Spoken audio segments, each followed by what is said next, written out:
Years of increasingly bitter argument and division that have both polarised and paralysed our politics.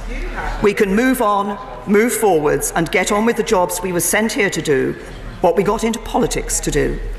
That is what we can achieve if we support this New Deal. Reject it, and all we have before us is division and deadlock. In time, another Prime Minister will be standing at this dispatch box. But while I am here, I have a duty to be clear with the House. I have a duty to be clear with the House about the facts. If we are going to deliver Brexit in this Parliament, we are going to have to pass a withdrawal agreement bill. And we will not do so without holding votes on the issues that have divided us the most. That includes votes on customs arrangements and on a second referendum. This government is too weak, too divided to get this country out of the mess that they have created. Her time has now run out. She no longer has the authority to offer a compromise and cannot deliver. That's why it's time for a general election to break the Brexit deadlock and give the country a say. This deal is dead. Stop this charade and let's get on with putting the decision back to the people once and for all.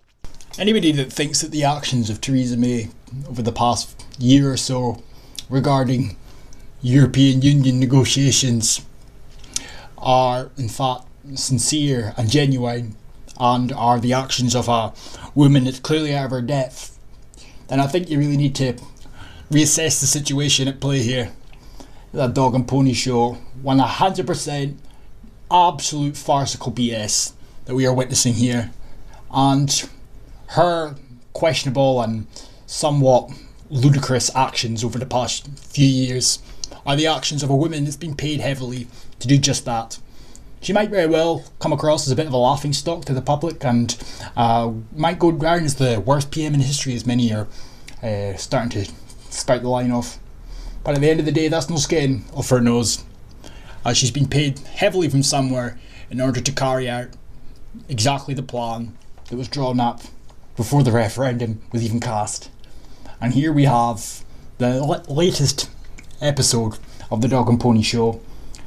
Who knows where we go from here, but it's appearing ever so likely now that the possibility of a general election is looming.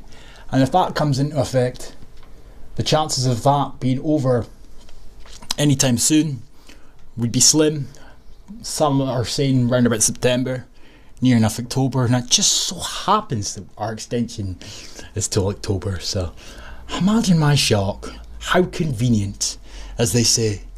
But this BS regarding giving the people a say, these absolute anti-democratic pieces of excrement that are littered around the Scottish Parliament as well as Westminster as well.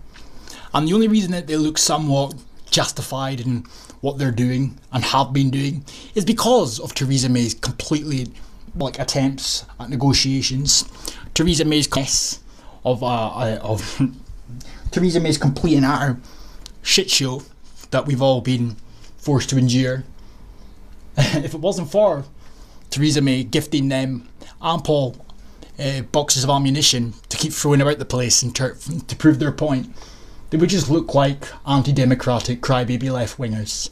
But instead of that, they look like they're just doing what any other politician would do in that situation, because Theresa May has made it completely and utterly impossible to take her seriously, and nobody would vote for her so-called deal, her so-called agreement.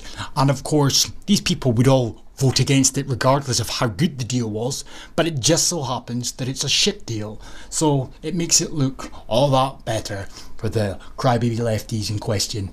But this idea of giving the people a say, what the fuck would be the point of that exactly? I mean, the politicians we're being led to believe can't agree on it, so why would we put it back to the people? A deal that everybody knows is shit, so you want to put that deal back to the people, but you refuse to put no deal on the ballot paper, so it would be a choice of remain, kind of, or remain. Sounds plausible. Scottish MEP. Well, here's a reminder of the election, pictures of all the parties standing in tomorrow's poll. A vote for the SNP at this European election is really going to send Westminster a message that Scotland rejects Brexit. We've already voted to stay within the European family of nations. Oh my God. The referendum. And the second reason is this is all about stopping the chaos. It's about stopping the chaos. Okay, that's great. So if there was no chaos, you'd still have the same viewpoint as you do now. But it's that chaos that justifies your position. How convenient, how lucky are you? Scotland must have the choice of becoming an independent European nation. Support for independence is at record levels. Oh, pull the other one. Brexit demonstrates all too clearly the risk of leaving our fate in the hands of Tory governments we do not vote for. Well, I mean, I didn't vote for you, but yet I have to suffer never-ending tirades of shit coming from your party. I didn't vote to remain in the European Union, but yet you want to drag me back in against my will, but that's fine. That is democracy, apparently, but yet it's not democracy in terms of the United Kingdom and the Brexit position. Double standards from these crybaby insufferable SNP politicians is starting to wear fucking thin, if I'm honest.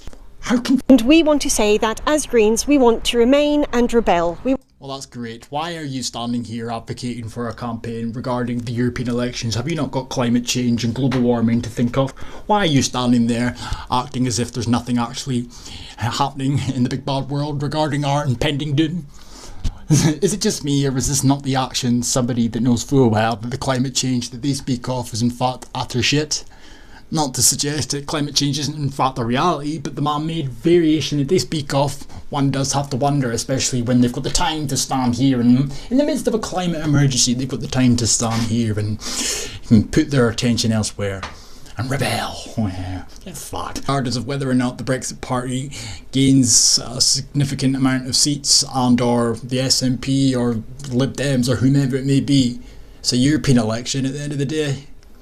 Doesn't mean jack shit. Peace.